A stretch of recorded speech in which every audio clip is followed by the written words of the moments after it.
Hi guys, Branathan here with another Common in an Airy video, and today we're going to be talking about this doesn't fit in DBD as in argument, because it's something that has been happening quite frequently with the past 3 chapters we had, that being Alan Wake into Dungeons and Dragons, into the Lara Croft chapter, as well as this has been an argument that's kind of levied against all of these chapters, is that this doesn't fit in Dead by Daylight. And there is a reason that a lot of people say that I kind of want to shed some light on, because it's something I've noticed from a lot of the DBD personalities and across social media, YouTube, Twitter, etc., that feel this way and say these things.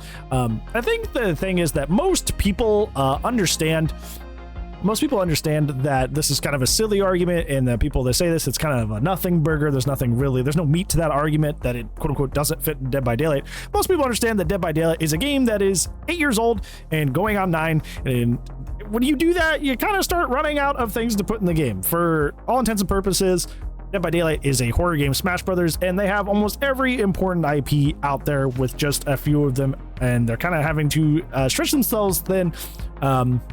Most of the licenses and IPs that they do not have, they have tried and not been able to get, or there's some sort of license holdup like with Friday the 13th, although that may be possible now, which is pretty cool. So they're going to have to reasonably expand their horizons and start doing different things, like Alan Wake, which is a horror game but has a lot of other elements to it, but not a very like widely known horror IP before their second game. Dungeons and Dragons, which has definitely horror elements to it, and you can run full horror campaigns out of Dungeons and Dragons, but it's not in any way required. It's not intrinsic to the IP itself. And then you have Lara Croft, who is every bit a survivor, not necessarily facing slasher killers, but has survived some very intense things, and is probably the best example of a quote unquote survivor in media. So definitely these do have a place in Dead by Daylight. But the thing I wanted to shed light on is that because DBD is a horror game, Smash Brothers, and everybody wants to have every single horror IP possible in Dead by Daylight. Every time there is a license that comes into the game that kind of stretches the definition of what horror is a little bit, people realize that we are one step further away from having some of their favorite IPs that they want in the game. So for example, every single time we get like a Dungeons and Dragons chapter, or we get a Lara Croft chapter, that is one step further away from a Five Nights at Freddy's chapter. It's one step further away from getting a Candyman chapter. It's one step further away from getting a Predator chapter. Every single time one of these licenses come in, these IPs come in, that is not exclusively horror, the IPs that are exclusively horror that they have had trouble getting, have a hard time getting, or they have it and it's on ice, something like the Walking Dead chapter, that is either something that could have taken its place that's now gone, or something that's going to take even longer to get because now it has to occupy another chapter release 3 months down the line. I think internally people get very frustrated at that because they really want those things. I think it weirdly enough, it comes from a very like, I wouldn't say wholesome place, but it comes from a very like, it comes from a good place. It comes from a place of want and desire for something that is cool, that is neat. Of course, we'd all love to have Friday the 13th in the game, but obviously for years and years that was not possible because of the legal holdups. Thankfully, those are finally concluded, and now Jason's being added to other games like multiverses and that sort of thing, but that is not here yet. But I feel like it also shows maybe a lack of awareness that people don't know what really goes on behind the scenes, especially with like the example I just listed, the Friday the 13th. They literally couldn't get Jason for a very long time. So if they're going to start having discussions about getting Jason into Dead by Daylight, that's probably happening now. Like, it's probably happening now because it just now cleared up. He was stuck in legal proceedings for years and years. So it's probably just now becoming a discussion. And Kote themselves did say in an interview that there are plenty of horror IP chapters that have been long dream chapters, long desired chapters for people in the game that they tried to get and fell through. And that's kind of a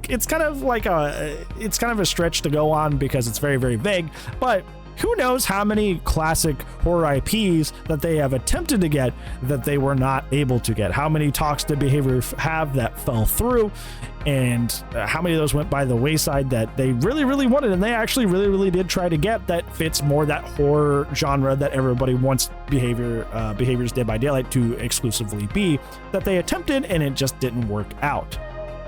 So who knows what's happening behind the scenes that's keeping that stuff that quote unquote more fits Dead by Daylight from entering the game? We truly don't know. I think the caveat to this that I think is also important to talk about and understand is that just because something doesn't fit your vision and your version of what Dead by Daylight should be does not mean that it is objectively something that should not be in Dead by Daylight. I think Alan Wake is a big one. I love the Alan Wake games. I think they're cool.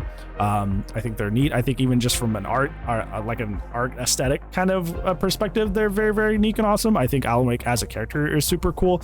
But a lot of people would say that to their definition, that doesn't really fit into horror and doesn't really fit into Dead by Daylight. But I would argue that Dead by Daylight is a very, very expansive experience, and if it's supposed to be a Smash Brothers of horror has many different genres in it.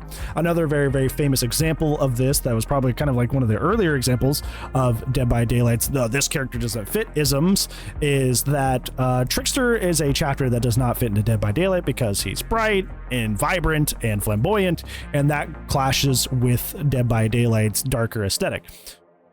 I feel like this is almost like a self-tell on the fact that you yourself don't really get into and enjoy a lot of horror yourself. There's plenty of archetypes of characters like this, kind of like the wolf in sheep's clothing, somebody who isn't outwardly terrifying or scary, but beneath the surface, they're deeply evil and unempathetic.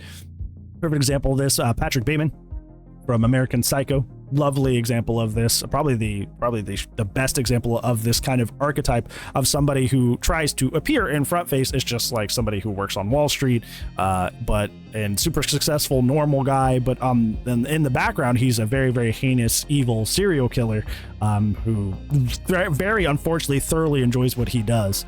So like that's just like that kind of horror, and also fits into a other aspect of horror that's kind of like artsy, kind of glamour-esque horror that's supposed to be pretty alongside deadly at the same time.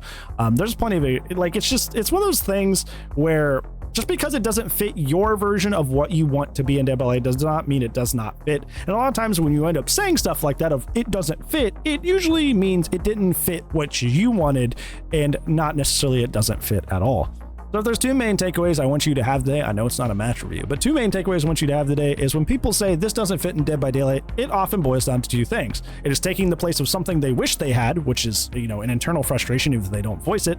Or second, it does fit, but it just doesn't really fit what your scope of what you wish was in the game was, which is just purely subjective. So you shouldn't try to tell people this is an objective thing when it's just how you feel. Hey guys, what do you think? Why do you think people say this thing doesn't fit in Dead by Daylight, and why do they get so upset about it? Let me down in the comments below. Well, that's gonna be it for today's video, friends. But do not worry. I do upload daily, so I will see you tomorrow. But if I do not, I will see you when I see you. Goodbye.